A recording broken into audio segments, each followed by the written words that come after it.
Mrs. Henderson, it's terrific to see you. I'm not a Mrs. Henderson, I'm afraid. We've missed you so much, Mrs. Henderson. We've missed your light touch, Mrs. Henderson. The dishes are all dirty and the bedrooms are a mess. And the gardens are in need of some Henderson prowess. Please don't ever go away again. I'll never go away again. Not if I'm treated like this.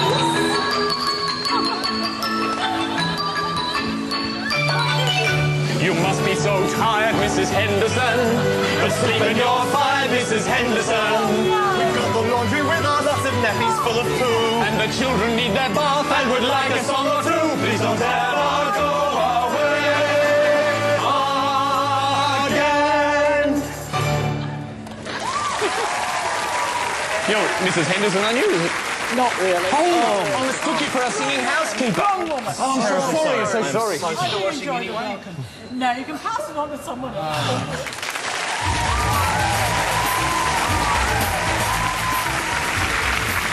Now, like the rest of the Australian media, we haven't talked much about Iraq this year. Well, it's so easy to forget, isn't it? It's very easy, especially when there's so many more important stories like Kylie Minogue's new mystery man. So, if you're not up on the latest, apparently Iraq's not going all that well. No, we've just celebrated 4 years since Bush declared mission accomplished, and since then there's only been 70,000 deaths. Well, it's a good thing hostilities are over, isn't it? Just imagine. And Iraq is really hotting up as a huge issue in the upcoming US election. So we thought it might be worthwhile hearing what the average American thinks about it all. Charles Firth hit the streets to poll the public mood. What's the major cause of Iraq's problems? That they are naturally violent, that they're Muslim, or that they're Middle Eastern? Middle Eastern. That they're Middle Eastern. Middle Eastern? They're naturally violent, the young ones. Which Iraqi is most responsible for the country's upheaval? Yusuf Islam, Osama bin Laden, or Barack Obama? If that's the name of it, yeah. Probably the first one. Yusuf Islam? Yeah. It's probably a split 3 ways on that. You know, they each have hands in what's going on, you know. The last one. Barack Obama. Why? Because I've heard his name before. Barack Obama. Barack Obama, yeah. It's the way he presents himself, you know, he's just very evil. I would say Barack Obama. I think he's one of the ones that are behind everything else. What's the best way to solve the problem in Iraq? Convert them to Christianity, convert them to Judaism, or convert them to Ash? Ash. How come? I don't like them. Christianity. Christianity? Okay, why? I don't know, Christianity seems to be a peaceful religion, I guess. If conscription became necessary to win, though, in Iraq, which group of citizens should America recruit first into the US Army? The homeless, troubled black youths, or orphans? Well, I'd give a shot to the troubled black youths. Maybe they would get straightened out in there. The homeless, I guess. Why? Just because they're not really doing anything anyway. Orphans. Why? And troubled black youth. I don't know.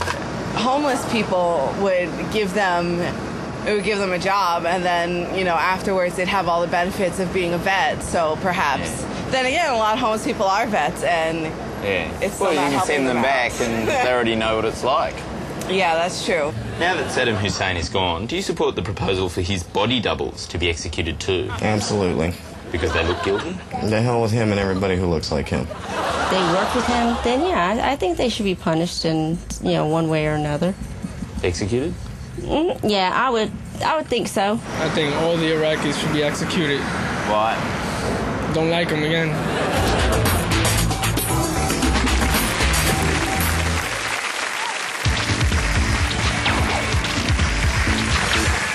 Now, sadly, there's no Andrew this week since he was detained by security guards at the Logies, but I'm very happy to warm the seat for him. And before we get into it, it's time for Anna Corrin's Segway of the Week. Now, let's see how Anna gets from a dodgy investment company to the latest news from Hollywood. Brian Seymour as the authorities try to unravel the truth about FinCorp. To do that, they wouldn't want to rely on Hollywood, whose stars lead real lives that often have little resemblance to their public image. She's done it again. Well done, Anna. Anna, But look, we should give Today Tonight credit for one thing, their stirring tribute to the Anzacs. Yes, I think the Diggers would have been proud of the poignant back announce Anna Corrin made after this special Anzac Day report. Together, wearing their medals with pride, equal and free because that's what they fought for. And the medal proof, we'll never forget.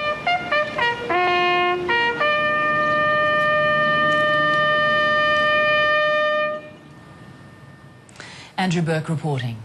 After the break, how to shrink your backside in your lunch hour. Really?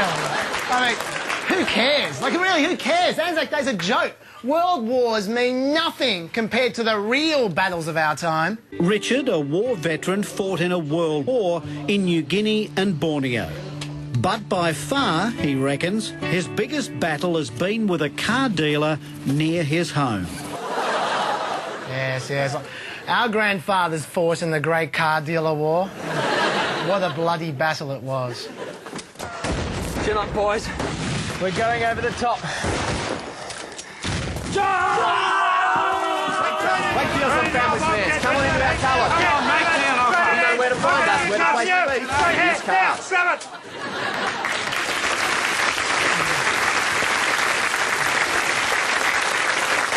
Lest we forget. But one thing that current affairs shows are really good at is dispensing handy hints and useful advice. Yes, and first up, some advice for those who shout too loud during sex. Yes, it's a massive issue, so massive that ACA even went to a psychologist to get some professional medical advice for the noisy couple. Probably they should look at some kind of mouth gag, you know, not something that's going to cause them difficulty in breathing, but something that will muffle the sound.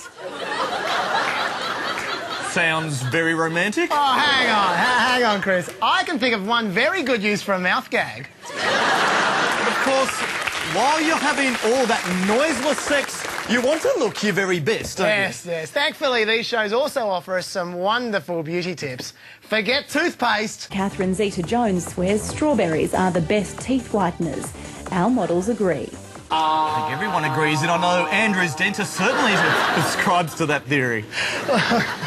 Look, being beautiful needn't be that hard. I mean, why go to the trouble of buying a single tube of lip gloss when you can protect your lips the easy way? They're mixing honey, macadamia oil, beeswax and beetroot juice to make lip gloss. So simple. I gotta say, my lips feel a bit dry right now, come to think of it. So do mine, and luckily I've got the recipe right here. Fantastic. Let's go, honey, beetroot Bit juice. of beeswax. Beeswax, just mix it all up. Oh, give me some lip gloss. Here we go.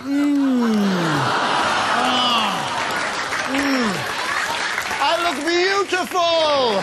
Dead ringers for Barbara Cartland. But the best advice on a current affairs show would have to come... Put some more on, Chazzy. Yeah.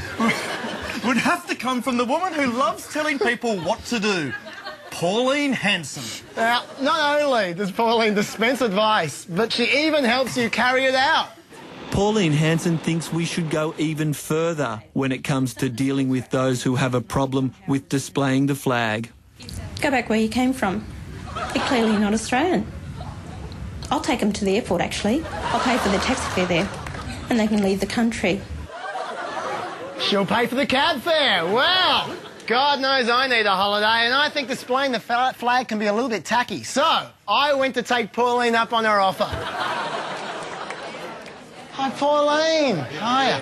I just wanted to take you up on your generous offer, so I'm all packed up and ready to go to the airport. Let's go. Darling, I'll take you to the airport, but I haven't even got a... Have you got a ride? You can give me a ride? You can give me the cab money. I can go there. It's $40.